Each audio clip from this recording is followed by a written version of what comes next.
Neck pain to headaches, or even if you feel perfectly fine, we're bringing in Dr. Hayes Maudlin with Continuum Chiropractor to tell us a little bit more about if you're thinking about taking care of your spinal health and things that you should do when you're thinking about that. Dr. Hayes, I met you at an event, and you had some of these models out and different things, and I was like, well, my back is fine. I'm totally okay. But you said really people should come in and start thinking about spinal health even if they're feeling perfectly normal. Absolutely. That's one of the biggest misconceptions about our profession. People think that all we do is treat low back pain, when actually chiropractors are concerned with the health of the nervous system. And that's kind of like your whole thing, like Continuum. It's not necessarily about, you know, I have something wrong with my back, I have something wrong with my neck. It's really about that continuous caring about your spinal health. Exactly. So we don't just view people as healthy or unhealthy. There's an entire spectrum, or continuum, which is where we got our name from, of health. On the one end, you have the terminally ill patient who's on their deathbed, all the way to the other end is like the Olympic athlete, kind of the perfection of physical fitness. Right. And the absence of symptoms, the fact that you don't have a cold, or you're not in pain, or you don't have a more serious condition, those being gone is really only the halfway point of that spectrum, and you can get so much more healthy than just not having symptoms. Awesome. Well, let's start out by talking about if someone were to come into your practice and say, hey, I'm just wanting to get like an assertion of like how well my health is, assessment.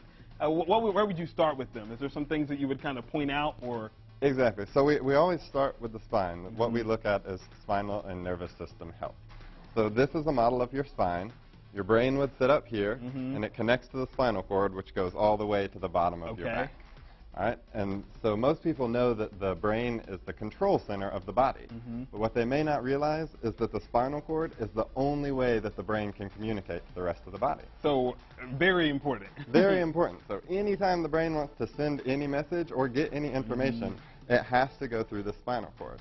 And when your spine starts to stretch and get in a wrong position, either like your entire neck goes out, or even a single segment gets twisted out of the correct position. And it's really cool to see it like that. I hope we can get like a tight shot of this to see how cool that is, to see how it moves. It's like a interwoven system. Absolutely. We got bending, twisting, kind of moving forward. Your spine moves a lot. And most of us, when I'm sitting at my desk, it's like bent over. So that's a really good way of looking at it. I wanted to get to some things about kids. People are asking about kids. Is it okay for kids to go and do chiropractic things? Are they a part of your practice as well? Absolutely. So every chiropractor has some training to work with children.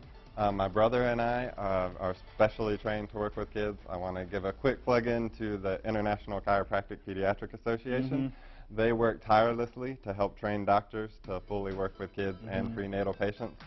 They have a 1.5-year program that we have both done, and it's just an excellent. So yeah, I mean, kids can get in on there as well. We had some Facebook questions that I want to get into because people had a lot of questions about chiropractic care. Rick Hellum says, if a back has implants, rods, or lower back, can I have still benefit from chiropractic care? If you have rods or things in there, can you still get care from you guys? Yes, absolutely. We have several patients that have rods and have worked with them before.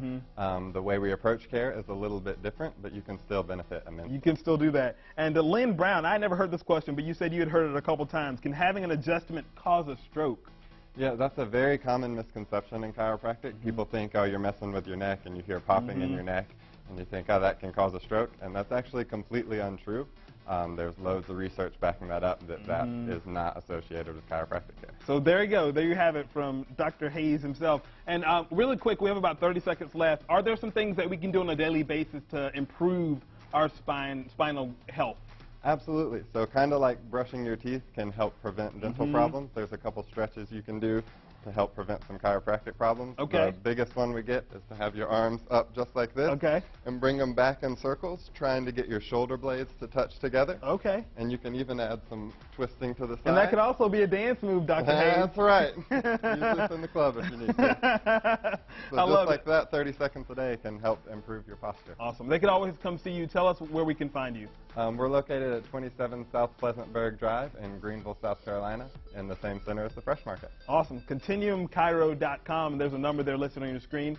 Dr. Hayes Maudlin, we'd hope to have you back really soon to give us some more chiropractic news. I look forward to it. Thank you very so much much for having me.